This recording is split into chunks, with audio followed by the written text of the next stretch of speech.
সিঙ্গাপুরে জুতা পালিশের জন্য মুচি নাই, ডিজিটাল মেশিন আছে। জুতা ঢুকাই দিবেন, পালিশ হয়ে বাইর হবে, ভিতরে ডলার দিয়ে দিবেন।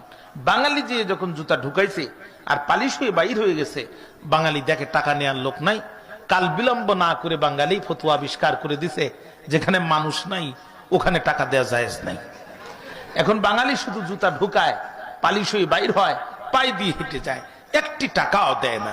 এই কোম্পানিগুলোর মালিক যারা, মাস শেষে বক্সগুলো ওপেন করে দেখলো তারা জুতা পালিশ হলো 30,000 জোড়া, মাগার ভিতরে মাল নাই। এ কাম করলো কারা? এটা ধরার জন্য তারা নিয়োগ করলো সিসি ক্যামেরা।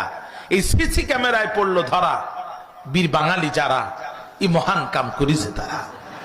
এখন ওরা পড়ে গেল বড় বেকায়দায়।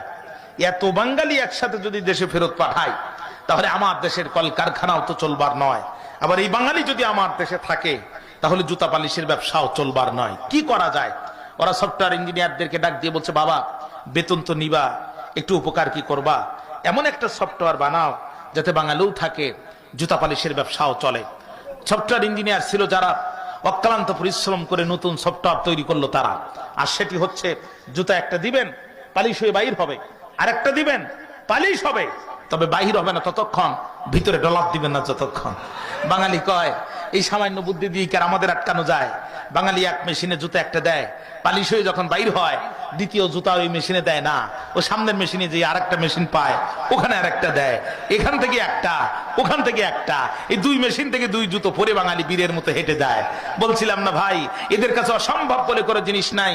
এরা 1981 সালে জন্মগ্রহণ করার পরও 1971 সালের মামলার প্রধান সাক্ষী হয়।